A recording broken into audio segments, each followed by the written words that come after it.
Welcome to the Humans of Hospitality podcast with me, Mark Cribb, and today we are travelling overseas again back to Shanghai in China.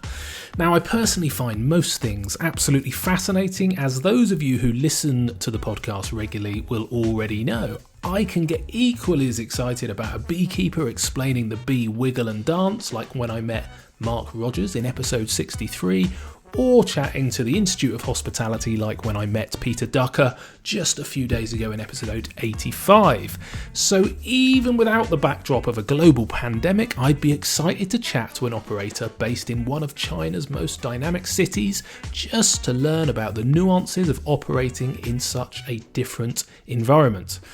Add to that the opportunity that we are looking to China, running a couple of months ahead of us from a pandemic timeline perspective, and I really enjoyed getting to chat to Nat Alexander from Homeslice Pizza about his experience both during the pandemic, but particularly around some of the operational challenges they have put in place since reopening.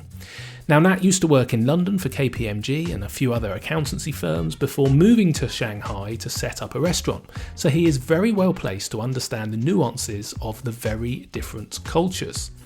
I found Nat's descriptions of the challenges of acquiring PPE in China fascinating, in part due to the timing of the crisis around Chinese New Year and everyone being on holiday and factories closed. I guess if it was hard to get hold of equipment in China itself, it is no surprise that the international community was also struggling. We also touch on how technology was used to help release the lockdown, such as a compulsory app on everybody's phone that showed either a green or a red QR code that had to be scanned to enter a venue. There's obviously been a lot of chat about using an app in the UK in a similar way. And in China, getting a green code depended on where you had been, who had you been with, and things like your temperature. Now, China closed its borders over 2 months ago, so almost nobody who is not a Chinese national has been able to fly into China for the past 2 months.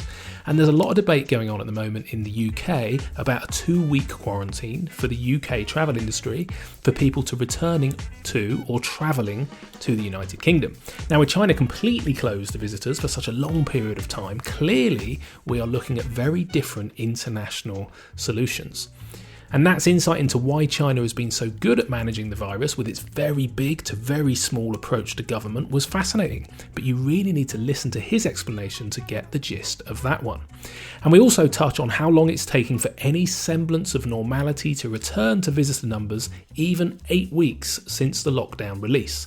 And some interesting comparative KPIs around employee percentage, rental charges and VAT, which has been reduced from only 6% to nothing by the Chinese government to help stimulate the economy.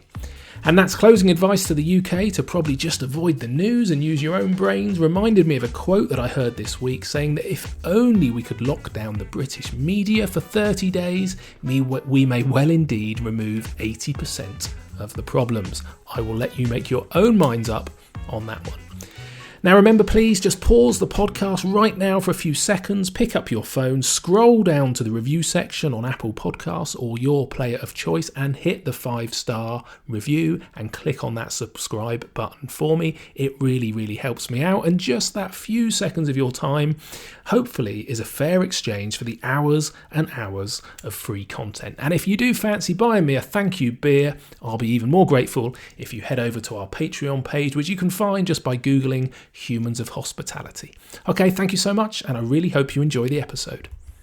Nat Alexander, all the way from Shanghai and Homeslice Pizza, thank you so much for joining me on the podcast today. And you are genuinely in China. Are you at home or are you at work? I'm at home right now. Excellent. So yeah. Well, thank you so much for joining me. So you're, what time is it there? It is nearly 9 o'clock in the evening. Amazing. Okay, well, look, thank you so much. So it's mid-afternoon here. It's a glorious sunny day, which has been pretty much the case since we got locked down, ironically. Well, that's a good thing. Yeah, although I do run a restaurant on the beach, so it's been heartbreaking to imagine how good it could have been. So yeah, can I just start, Nat, with how long have you lived in China? You know, why are you there, and has it always been in Shanghai specifically? Been in China since 2006. My wife moved here. I visited a fair few times in that year, and then moved properly at the beginning of 2007. So I guess this is year 14 that I'm in at the moment. I've been here 13 years. Only been living in Shanghai all that time. Moved here initially to open a restaurant, and my wife moved here for work. Her father was born here, though she's from the US. Yeah,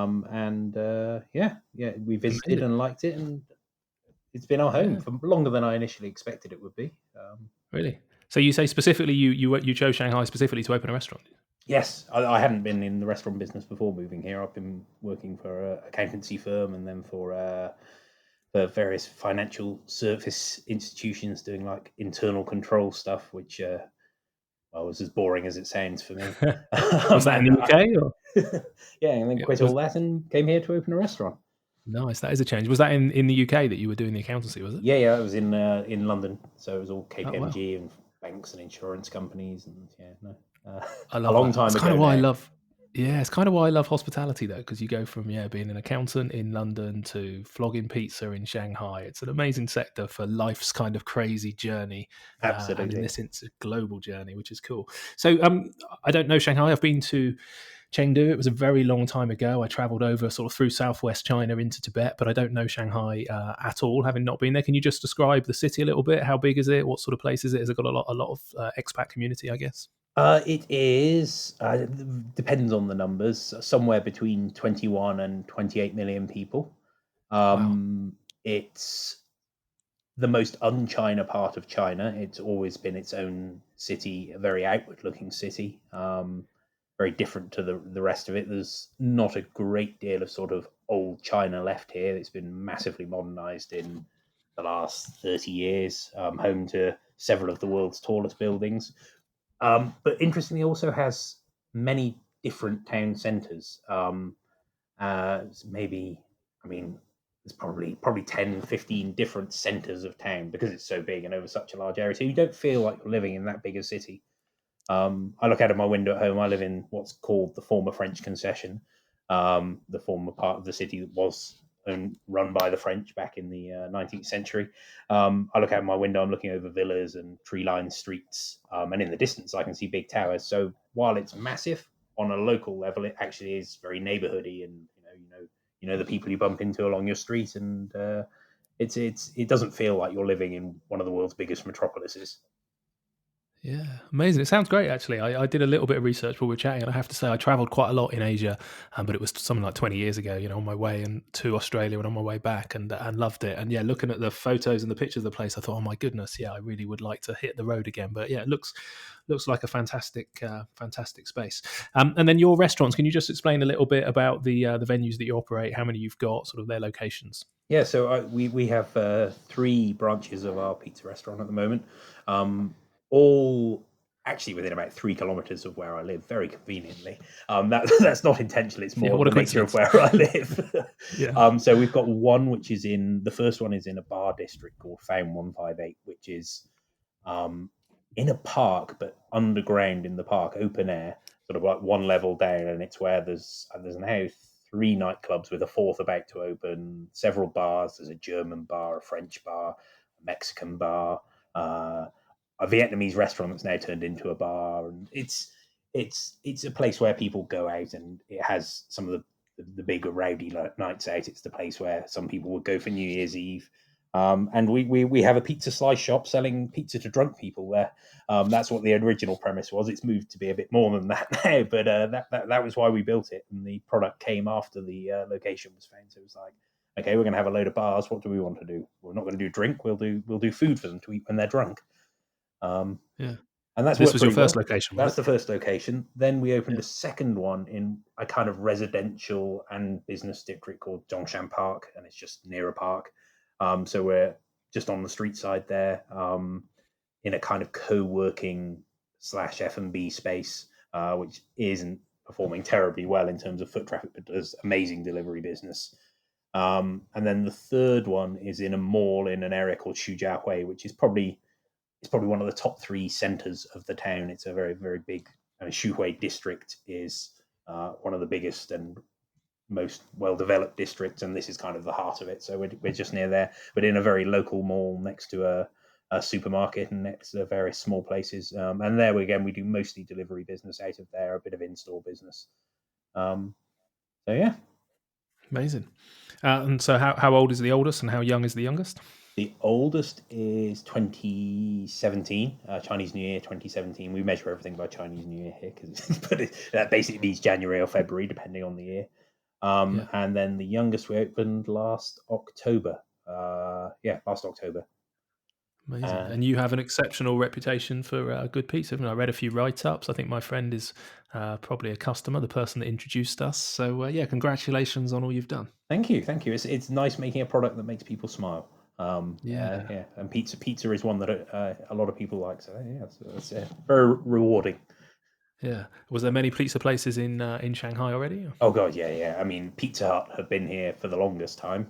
They have across China. They're probably maybe over 2,000 stores now. The big American chains are here, like Papa John's and Domino's.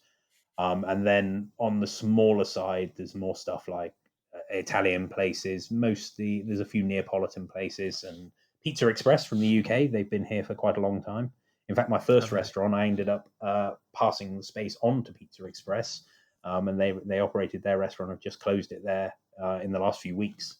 Um, and then, but there was a bit of a change around the time that we opened our place. At the same time, Joe's Pizza from New York also opened about a kilometer away from our store. So we kind of have opened at the same time as each other, and both doing slices, both doing New York style pizza.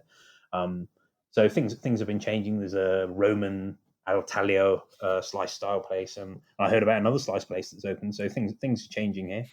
Um, Right, yeah, moving fast. I think Pizza Express is owned by China now, isn't it? I think I read that they it owe the is. Chinese 1.2 billion pounds of investment and paying like 100 million quid a week in interest or something It, absolutely insane. So, yeah, so it was Honey Capital, who I think are Hong Kong based, who bought them, and they yeah they I think they're part of Lenovo actually. So really, what IBM became, they're kind of the investment arm of Lenovo. right, So yeah, and yeah, I yeah. read some ridiculous statistic like every single store in the UK is in Hong for £1 million. It's just Something absolutely nuts. bonkers. It is nuts. It is nuts. Yeah, you look at it, and yeah, how they come out the other side of this, goodness knows. But anyway, we'll come to that. In fact, that's a segue in. So, I wanted to chat with you specifically. I guess this is a global pandemic, and we're all looking to China. We were all looking to China when this first started, sort of noticing the news. But now we're very much looking because they seem to have dealt with well, I suppose, the impact of the pandemic, and a lot of places now have reopened, and we're all looking at you guys to sort of see how it works and how we operate. But before we get into sort of what's happened post pandemic, I suppose, can you just talk a little bit about how this panned out? Wuhan's a fair distance from Shanghai. You presumably noticed this happening at the time. Did you think instantaneously this is going to be huge, or was it considered to be small fry watching from a distance? Can you just chat us through that? Yeah, sure. So, I mean, I mentioned before, Chinese New Year is kind of the main pivot of the year. So we're coming up to Chinese New Year. It was an early one this year. So going through our mind was, okay, we're going to have a good February for a change. And this news is starting to come onto our radar. I guess probably middle of January, 15th of January, we're hearing about this spate of strange illnesses in Wuhan.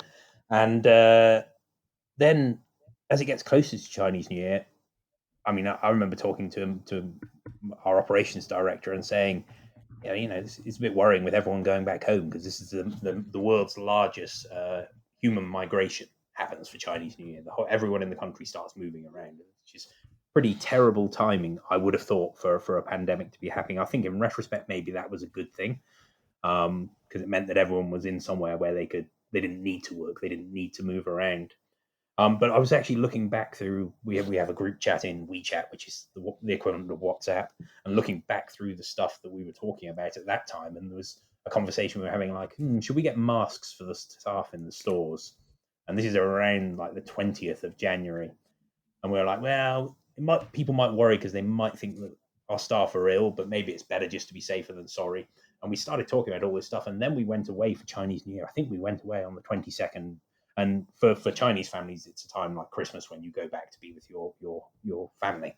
But for foreigners that live here, it's a time to get out of China and go to Thailand or go to Bali or any of these places in there, or to go skiing to Japan, or maybe to go back to your home country. And we tend to go off to the Southeast Asia, and we went to visit my wife's other side of her family in Philippines.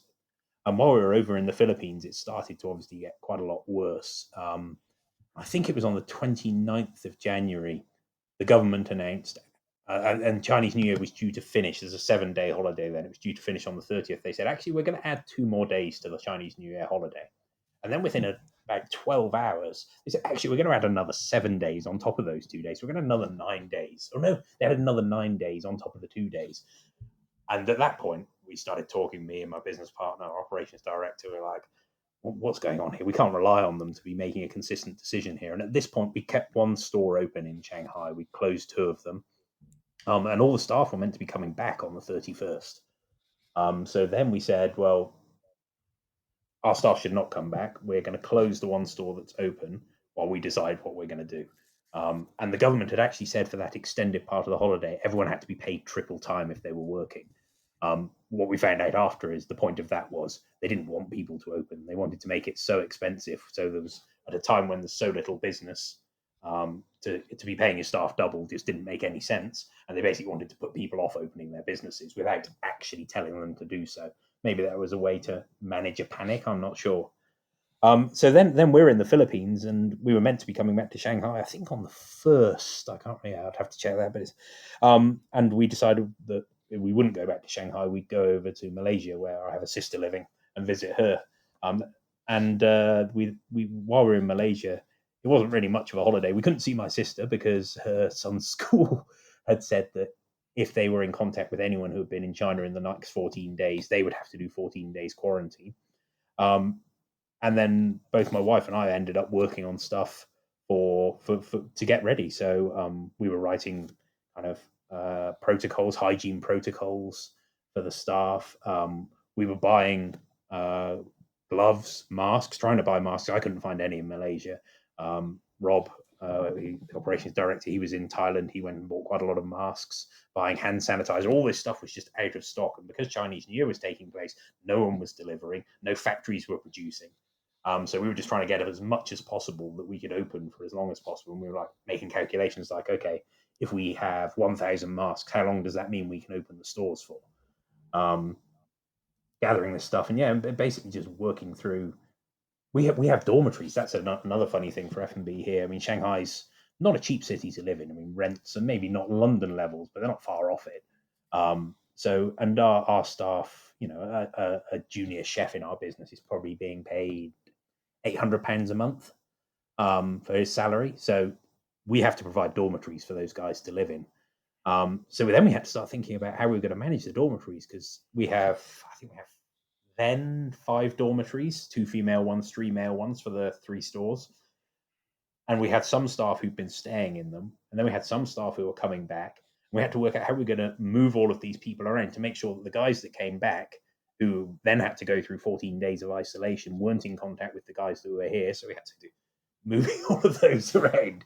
And this is, so we eventually came back to Shanghai, I think on the 9th or 10th of February, with the plan to try and open 1 or 2 of the stores in the next couple of the days. And what we decided, the store that had been open was actually the weakest performing one. So we opened the stores in order which had the best delivery business, because that was all we were going to do. And we'd also decided we weren't going to open any of the stores for in-store business. Actually, within about 2 days of us getting back and starting this process, the government said that no stores were allowed to open for in-store business. They're allowed to do delivery and pick up only. Luckily, we'd already planned for that. And then, I think we got the first store open on the 12th. So we let the staff start on the 10th. They had to, I mean, for pizza, we have a 48-hour dough fermentation. So they had to get the dough ready 2 days before we could open. We did 1 store, cleaned the store, and then we went and got that store open, did the second store. And we only had, I think we had 6 cooks in Shanghai at that point. Maybe 4. We didn't have enough cooks to open all of the stores, and we only opened for limited hours. So I'm the legal representative of our companies, which means I'm legally responsible for anything that goes on in them. And one of the things the government says, if there are any incidences of COVID-19 breaking out in your stores, legal representatives will be held liable for them. So obviously, we already wanted to be very careful, but that's another incentive for me to be very careful to make Yeah, sure it that really is. everything's fine. So we were disinfecting the store. We were, on the third day, I went to the I think we'd opened this first store 2 days, and I went back up there and I started taking photos of what our staff were doing to demonstrate the precautions we were taking. So all our staff wearing masks, all wearing rubber gloves, which was a pain in the ass for making pizza, for opening up the dough balls, 'cause it kind of stuck to the dough. Um, that's something we've since stopped, though. We're still wearing the gloves for other parts of the process. Taking photos of us. We already used warming bags to put the boxes in, but then we were wiping the seals with alcohol wipes, wrapping them in cling film, so it's kind of doubly protected. And initially, we were putting them on tables within the room. So we have 3 different delivery partners, like Deliveroo, um, here. So we had a different table for each of them. And the idea was that the guys would come in, we'd put the pizza on there, they'd collect it, they'd walk out, and we'd limit that human to human interaction in the store. We had to do things like, and still we still do for the staff in the stores, taking temperatures on a daily basis. So we had to have digital thermometers. We had to take temperatures of the delivery drivers when they arrived. We had to take temperatures of suppliers when they came in, and anyone recording a temperature above 37.2 degrees, I think, basically had to go to a fever hospital and present themselves saying, I've got a temperature over this level. So yeah, that's kind of it seems an awfully long time ago. It's been one of the longest starts of the year. That's kind of our life up until about 3 months ago. That was kind of the Yeah. first stage of it. Okay. So was this while, because once they decided to lock down Wuhan fully, was this after this or was this during Yeah, this time? Wuhan was locked down, I think, from the 23rd of January was when they started that off. Right. And did But Shanghai ever have a similar level, or were you allowed to trade like this all the way through? no, so Shanghai, basically over New Year, everyone was, I guess, yeah. I mean, I can't remember what you call it in the UK. I know in the US, they're calling it shelter in place, but everyone was kind of self isolating at home, Yep. going out the bare minimum. You weren't meant to go out a lot. There was only we live in a compound that has 2 gates. One of those gates was locked. You had to go out of the other one. You had to be having your temperature taken. You had to be wearing masks all the time. So people basically over that Chinese New Year period just didn't go out at all. And then by the time I got back, we were meant to isolate for 14 days, but I had to go around to the stores and deliver gloves, deliver masks to the staff, and also check on their well-being because it's kind of a weird situation to work in. So giving them a bit of moral support. But I would go out. I would have an electric scooter. I'd go to the store, drop the stuff off, say a quick hello, not interact with them at all, and kind of go out. So I did that probably every other day during that period. But other than that, we were just staying at home pretty solidly until I think the 20th of February. And then companies were allowed to open. Not all were. I think all companies were allowed to open by the 25th. Initially, people had to work from home for the first week, so I guess 10th to 17th. And then I think, 17th to 24th, some offices could open. My wife's office was able to open, but not everyone could. And then from the 24th, people were pretty much going back. I think we were first allowed to have in store customers around the beginning of April. No, around the beginning of March. Sorry, we could start to have sit-in customers, but then we had a whole load of procedures around that too. Like we had to, everyone had these QR codes, which I know the UK government's still talking about, and whether they're an invasion of privacy, but they're kind of tracking who you've been next to. They're based on one of the payment apps here, and everyone's using mobile phone payments here. It's basically using cash is an anomaly here, using cards is an anomaly. Everyone uses mobile phone, which may have helped not spread the disease quite so quickly because no one's handling money to each other. Um, but yeah, so we have this app and it has a green QR code on. If you, for example, just come into the country 7 days ago, not that anyone has, you wouldn't have a green QR code, so you couldn't go into malls, you couldn't go into shops. People wouldn't let you in because you don't have the right code to get in there. It's a clever little system, that isn't it? Yeah, I yeah. like it. So how do you get a green QR code then? It's based on where you've been. So have you been in China? And every foreigner in China right now has been here. I mean, they locked it down end of March. So all of us have been here since the end of March, and no one can leave. If you leave, you don't get back in at the moment. No. Um, So there are no incoming flights, or there are, but you there are have to be there quarantined. are some, but they're only Chinese people on them, only Chinese passport holders.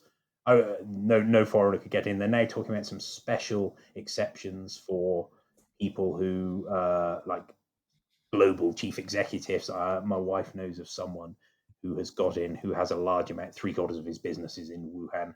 So obviously, to stimulate the economy there, they're allowing him to come back. But we've got many friends who, when they thought things were getting hairy here, went to the US, went to other countries, and are unable to get back in. And examples of those are people who are like me, are legal representatives for their companies. They're the main person in their company, but they're not. There's no exceptions being made for those people. Um, Mm, Talk of change amazing. in June, like certain countries, certain businesses being allowed back in. But yeah, it's Right. These pretty crazy. yeah, air bridges, as the UK government were chatting about yesterday, because 10 days ago they were saying nobody could come into the country at all, and now they're talking. Well, I think they can, but they've got to be quarantined for 14 days. Now they're talking about certain air bridges to countries that have lesser infections, but it's all pretty fluid, I think. Yeah. So when you saw the scale of the response, then just going back a little bit, I mean, Wuhan's a big old city, isn't it? And presumably, were you shocked to see the level of closure? Because certainly we were. I think from abroad we were thinking, my God, how on earth do you close down a city of that size? Never imagining that we would then fundamentally, we were thinking, God, how hard would it be to close down London, and then pretty much close down the country? And then the first indication that this was actually heading our way, I suppose, was Italy, when they pretty much shut down the whole of Italy, and it was mind blowing from our perspective. But within China, I guess the Chinese government have got a different reputation, I suppose, on how to manage people and how to instill their wishes and stuff. So were you surprised to see the scale of the response? And I suppose, were you concerned that if this did go global, that other countries wouldn't be able to respond in the same way as China? Yeah, well, I was surprised how quickly it happened. Um, I wasn't that surprised at the willingness of the people here to accept that. And one of the first things I said to my wife was like, well, I can't imagine them getting away with people just accepting it in the UK or the US. There would be plenty of people who'd be up in arms about this, as we've seen particularly in the US, these people protesting against their right to be able to leave their houses and everything. Um, Yeah. uh, yeah, I mean the effectiveness of the government here is interesting, because it's the whole thing. The way China thinks about things is this kind of big to small. So that can be something as mundane as your address. My address in Shanghai is not this flat, this street, this district, Shanghai. It always starts from the big. So it starts with China, Shanghai, district, street, apartment. And that's the way the government runs as well. So you've got the government up in Beijing, but the actual execution of everything comes down to a minute level of kind of community participation. So within our district, it's subdivided into, I guess you'd call them sub districts. The Chinese name doesn't say that, but you've got the sub district, and then within that, there's individual Juwei, which is like the neighborhood committee, and that makes it sound like some party apparatus, but it's kind of a way for executing things. So there's a neighborhood committee responsible for the 2 or 3 streets in which we live, the block that we're in. And those were the people we had to report to when we got back. And these are just like a load of mid-40s people who sit around smoking fags most of the time and not doing an awful lot. But they were responsible for enforcing, sounds a bit strong, but for making sure that everyone was complying with this. So it wasn't like some big. I mean, it may have been very different in Wuhan, but it wasn't like policemen coming around and enforcing stuff. It was kind of this: your neighbours making sure that you're following the rules. There's always obviously, this is one thing that's become very apparent in this, is the biases of all medias in all countries of talking about what other countries are doing. But there's always these talk of draconian measures in China, but the actual execution of these draconian measures is not like jackbooted military guys coming to your door and making you do stuff. It's some old auntie from around the corner coming in, taking your temperature and making sure you're doing something. Now, the threat of disobedience is still there, but you could get in trouble for not abiding by the rules. But I guess that's the same anyway. Yeah. Yeah, it's been interesting. Yeah, no, it's fascinating. Yeah, so these people in the local community, then they're paid for by local government. I'm trying to think what they do the rest of the time if they're not having to enforce. Please all stay at home. There's a pandemic going on. This infrastructure is paid or voluntary. I'm not sure. I think it's probably paid, but not at a massively high level. They might be retirees or people who've had other jobs. I mean, the manifestations I've seen of them before have been like a notice goes up downstairs and saying that there's a special allowance available for old age pensioners over 65, um, or maybe there's free food or something like that. There's kind of, I guess, district level initiatives that are being rolled out here. I've never had to deal with the local guys before. I had to deal with the people responsible for our sub district when trying to get my son into the school that he's at. But in general, I've had no interaction with them. And they, Yeah. they're very human people.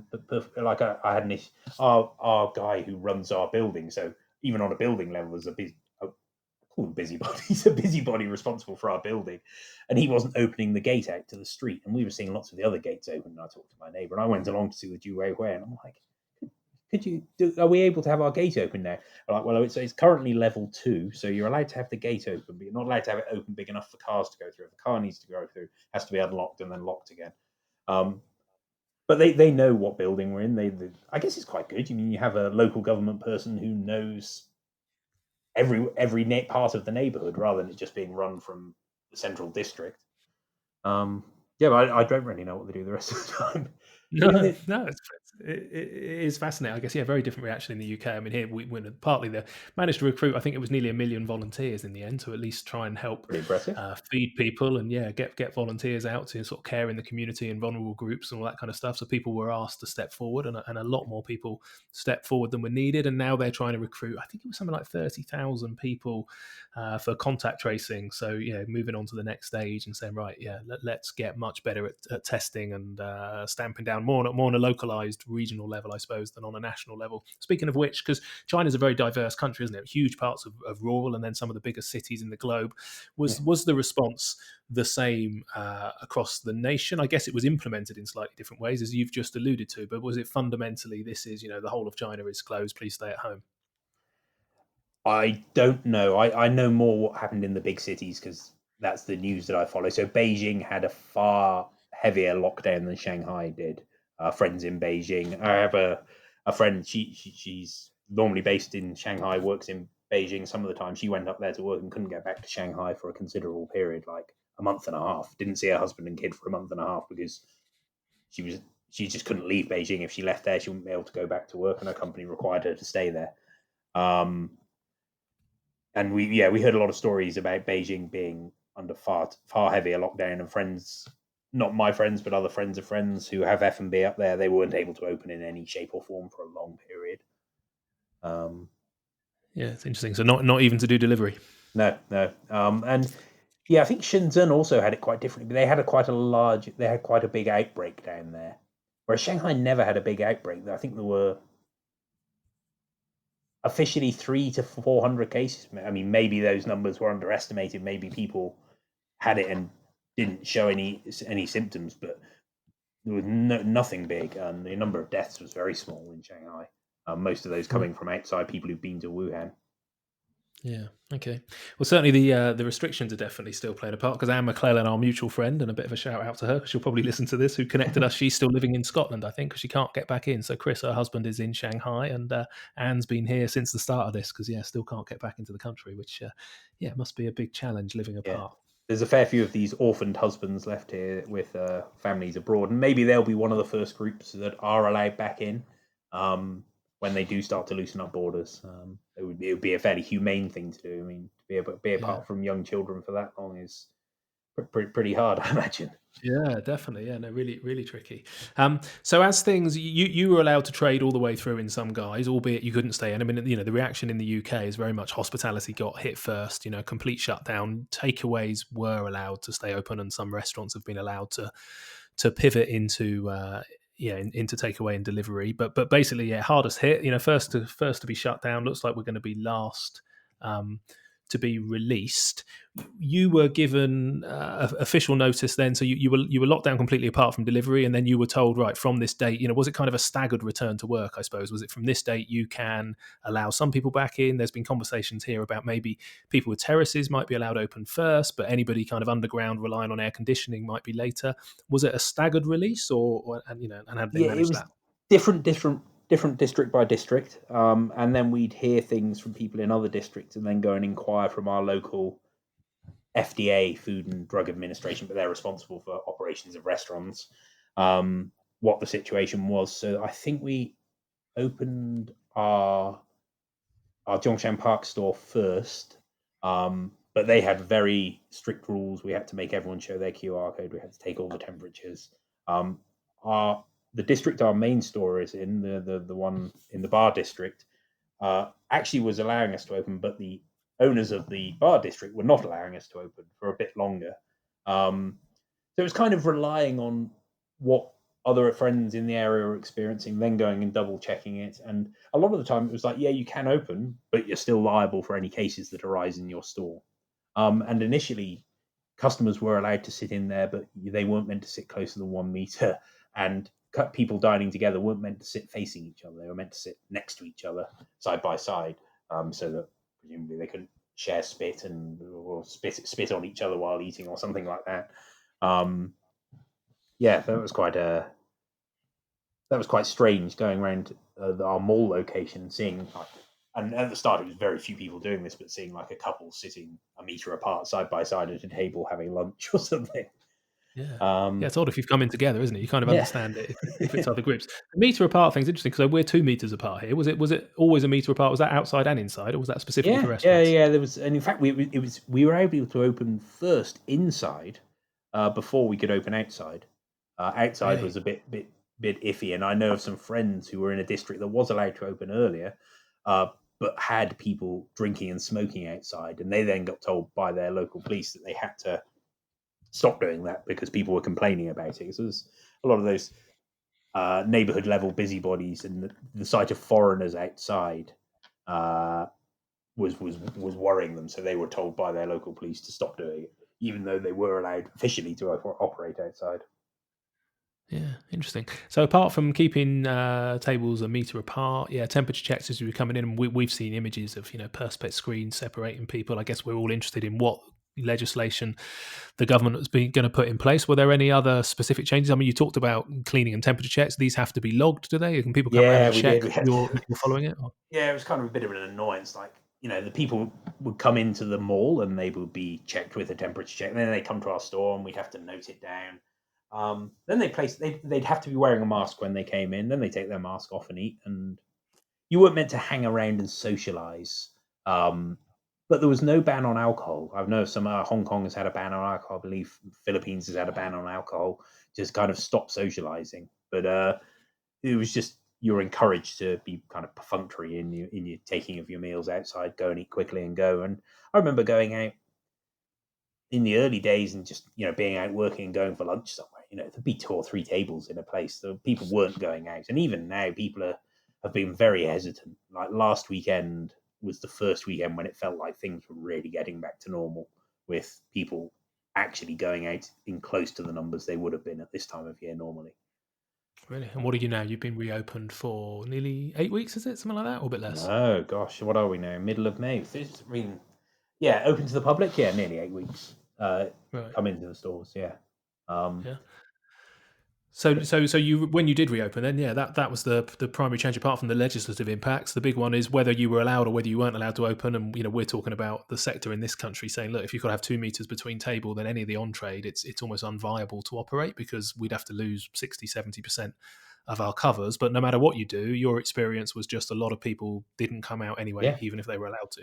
Yeah, absolutely. I mean, our the bar district store makes most of its profit from people coming in and hanging out in bars and drinking. The revenues there, even in the best point until a couple of weeks ago, were 50% in store of what they would normally be.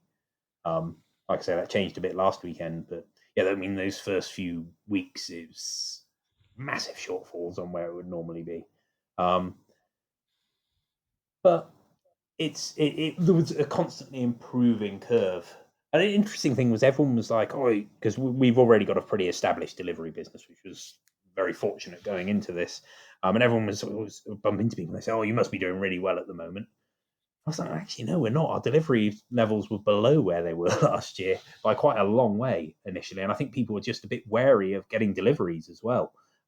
Someone coming to your house and bringing you a product, and that actually ended up being just drop off. So a delivery guy would normally come to your apartment door and give you a product. What it moved to is they would leave it by the front gate of the building, tell you it was there, and then you'd have to go down and collect it. But I think people were quite hesitant to do that because you're dealing with something that's been touched by some people in a store, touched by a delivery guy, and that definitely affected business.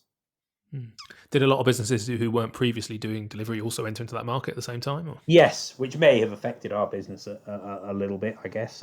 But I didn't bear any grudges for that. I wanted Yeah, everyone to be able to survive as well as possible. yeah, Yeah, I mean, even it's since closed, but even Hakkasan, who you'll probably know from London, they ended up doing delivery, um, and doing I mean, they're a kind of £100 a head fancy Chinese place, and they were doing delivery packages. yeah. Interesting. So speaking of which, then everybody tried to pivot, tries to survive in some way. What's the situation? How many places have, should we say, not reopened or reopened off the back of this? I appreciate not specific numbers, but general percentage. Are there a lot of people who have either chosen not to reopen or have a lot gone under during this journey? Not a lot. I sense there might be some more coming down the line if the summer is weak or if there's a second wave coming. But there's been a few that closed, but they were kind of on the cards or planned prior to it hitting. So maybe it hastened their closing. Um, I think most people have been able to scrape by at this point. I'm trying to think. I mean, Hakkasan's a big one. Zizzy, which had opened from the UK about a year ago, closed, but I think they had more fundamental issues. Um, there's been a few. I mean, yeah, there haven't been a lot that have closed yet, which is good. I'd rather see a healthy F&B scene than one that's decimated. Um, Mm. I guess, I mean, part of it as well, China being, well, I'm not sure it's a communist country, because it's very capitalist, but based on the founding of the Communist Party having very strong background in labour laws, the onus has been there hasn't been things like the furloughing, government supported furloughing. It's been you're expected to support your staff, and if you have to let them go, you're expected to pay them redundancy. Um, so many places have been happy to operate and to make enough money to pay their staff and to pay their rent, um, and just do that for a few months rather than you let a staff member go, you've got to pay them a month's salary for every year that they've worked for you. So you've got a guy that's worked for you for 3 years.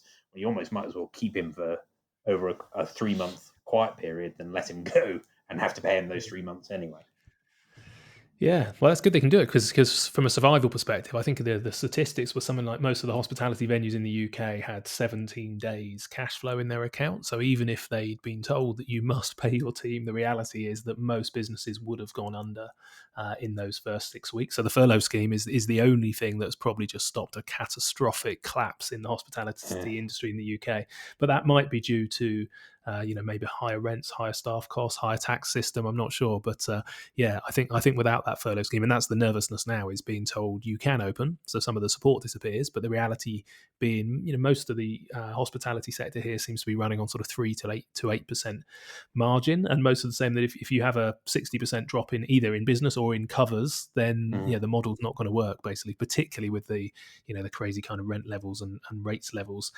Is that something that potentially is different in Shanghai, or No, I'd love to say rents were a lot cheaper here, yeah? Well, but I'm guessing it's probably not the case. So, they're not. I mean, uh, I'm not. I don't have a problem with talking numbers. Our bar district store is probably including management fees. There's all the stuff that the landlord charges you, but ultimately, to me, it's the rent. That is probably about £9,000 a month in rent. Our Zhongshan Park store is about £12,000 a month in rent. right, Um, yeah, big our numbers. mall store is cheap and is about probably about £2,700 a month in rent. Okay, So and I yeah, don't know. Do you track similar KPIs, sort of wage percentage? What would that be as a percentage of turnover? uh, probably about 20% we're normally running for wage bills. It's a little bit distorted by the fact that me and our operations director and a few of our senior staff are spread across the different stores. Yeah, But I mean, we're a real cost to the company, so I guess it makes yeah, sense that we absolutely. are.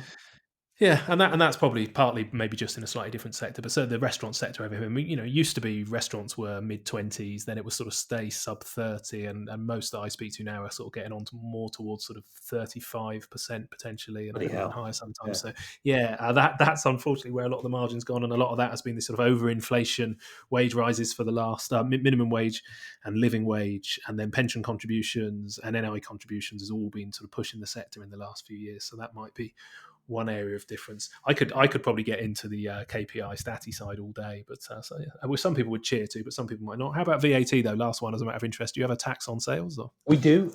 It's slightly different for different stores, so it's 6% on because of the size of one of our businesses. It moves it into a higher category, so it's 6%, but that has been waived completely since the beginning of the year. as a result of this, or Yeah, yeah. So we have okay. paid no VAT on any sales, which is, that's actually a big helping hand. It is. It's huge. Yeah, something that UK hospitality is fighting for. So we're still on 20% technically. So we That's can nuts. defer, but yeah, we cannot not pay. So yeah, 20% taxes. It's yeah, it's that's part of the challenge that we're all sort of saying. Yes, how do we come out the other side of this? Even yeah, rent negotiators. Did anybody negotiate on those rents? Were they Yeah. reduced at least while you had to enforce closure? So yeah, we did try. We tried to in the bar district. We tried to negotiate en masse with the landlord, who turned around to us, sent us a clause from our contract that said if any of us were late in paying rent, then we would immediately be in breach of contract and be required to leave, and that she had plenty of people waiting online to take our places. So that was a nice slap round the face. That sounds like the UK response at the moment. Yeah. I mean, the funny thing is the government actually mandated any government-owned building to give 2 months rent-free. Right. That's And interesting. ultimately, in China, property ownership is all the government. Any places are owned on a 70-year lease. Like it's not like freeholds or anything like you have in the UK. The government owns every piece of land in the country. Um, but that trickle down from there's always a government landlord somewhere along the line who's sublet to someone else who's the second landlord or maybe the third landlord. But that trickle down didn't happen with any of ours. None of our landlords got any help from their landlords with the shake then pass on. Really, that's interesting, isn't it?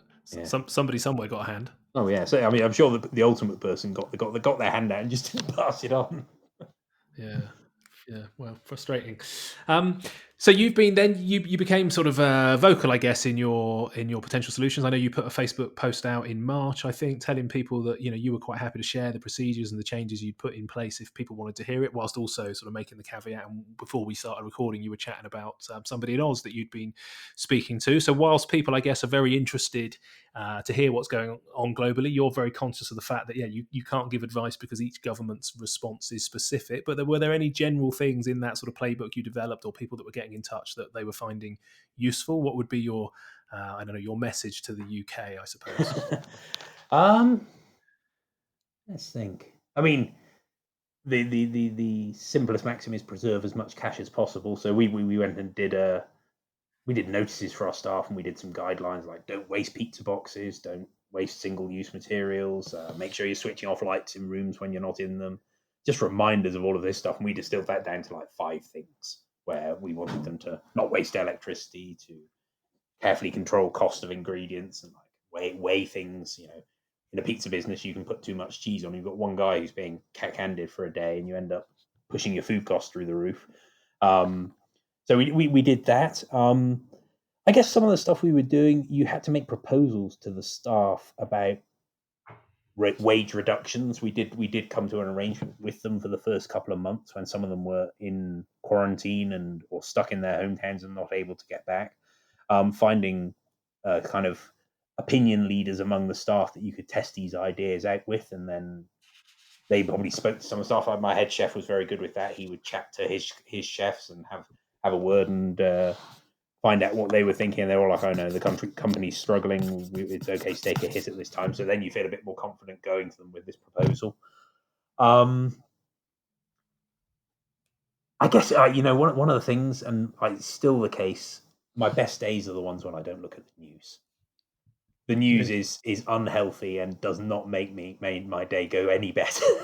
Reading about what's going on around the world, what's going on in China, what all the problems that everyone's facing, it's far better to keep your head out of that. Actually, and to just focus on the here and now and try and stay as positive as possible. What other things? I think that's good advice. Don't watch the news. It has become a depressing, and I think also for us, we're a little bit behind you guys. But I guess the amount of guesswork that's going on about what the regs are going to say or what people are going to say we're going to do, and I kind of respect people for trying to stay ahead of the curve and to work out, how they could reopen and what it could look like. But I'd also say it's such a fluid and such a changing scenario that you can go down the rabbit hole of what you should be doing, and 12, 24, 48 hours later, it's all been turned on its head again. So I think we're learning to be a little bit more patient, take one day at a time, do what we can today, and then move on when the next sort of picture comes forward, I suppose. Is that still the same in Shanghai? Is it still changing on a week by week basis? Absolutely. And one of the things we a good bit of advice would be, don't wait for rules and regulations. If you think something's a common sense thing for you to do to make your staff safe, to give your customers confidence, then do it. And actually, the regulations may well follow. We thought about an example. We thought about making our staff wear masks before everyone had to wear masks. I mean, obviously that's now such an obvious thing, but if your instinct tells you that something's the right thing to do it. The other thing, don't consider any ideas not worth following up. You get a lot of ideas you might reject as being a bit stupid before, but an example of one, we've been selling cocktail packages online with our things, and it's been helping out one of our friends that is a supplier of spirits. And we haven't sold a great deal, but it's helping him shift a bit of stock and hopefully helping our customers out a little bit. We've been selling some things at lower margins that really don't involve much effort from us, but it's all incremental revenue.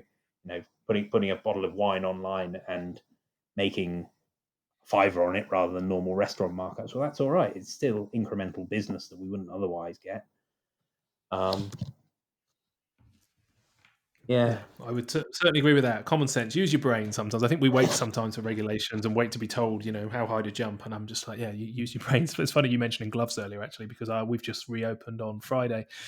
So what's that? 4 or 5 days ago, our little takeaway on the beach, and it's a pizza place as well. And the chef was saying, I can't wear gloves. I cannot make the pizzas if you make me wear gloves.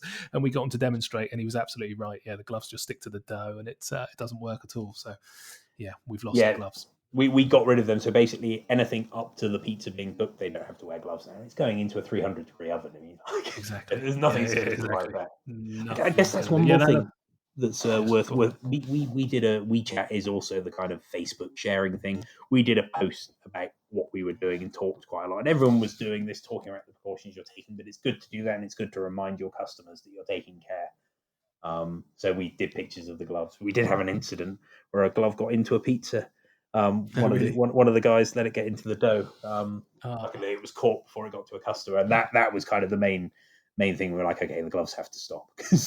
Yeah. No, it's tricky. That's why plasters in restaurants are blue, isn't it? Make sure they stand out in the food. So, yeah. You mentioned then some good ideas that you've done moving online. Just coming to a close, but any other businesses that you've seen that have pivoted in an interesting way, or kind of any ideas that you've seen crop up where you go, I don't know. I love the ingenuity of the human race sometimes and the things we'll try and do. But anything jumped out? Nothing that springs to mind immediately. Everyone's been sharing an awful lot here. The thing that's been better has been how everyone's kind of willing to put competition to the side and to help. And there was someone created a WeChat group, and it's got owners of F&B related businesses, and we've just been sharing information on there. Someone went and found out about HR regulations or found out about VAT regulations, sharing that, helping each other.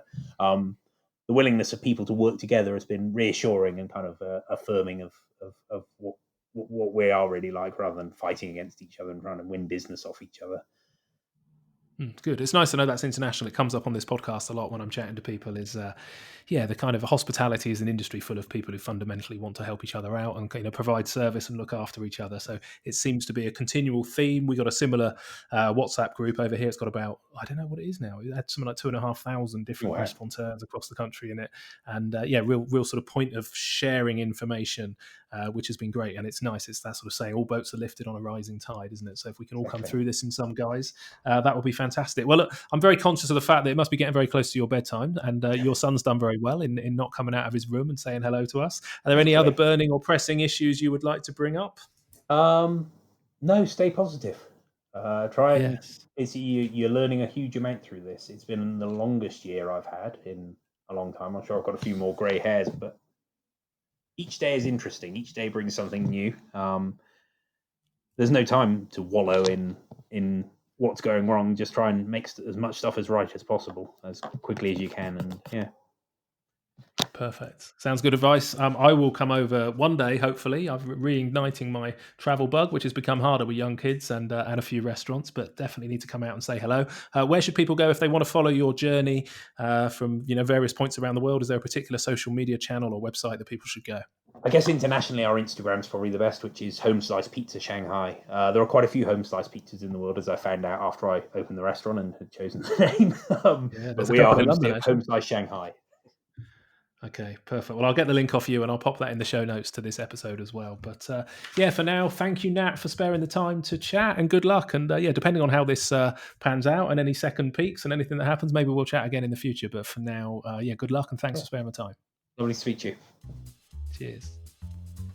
Okay, there you have it. I really hope you enjoyed that conversation, and I would love your feedback as to whether you think it's a good idea speaking to some people from some other countries. I've had some potential guests from the US get in touch as well, and I know a couple of restaurateurs over in Australia. So if you head over to humansofhospitality.co.uk, there is a little contact form there. If you're interested in hearing the perspective of other countries, just in general, through sort of general chats with other humans of hospitality, but I suppose specifically around how they're coping at the moment and the different trajectories and different responses that different countries are putting in place. I would love to hear your thoughts, so please do get in touch. And also, if you know any guests that you would love me to interview, or perhaps you'd like to be interviewed yourself, feel free to send through your details via that contact form. And whilst you are there, pop in your email address for the weekly newsletter that I send out that will keep you up to date with episodes.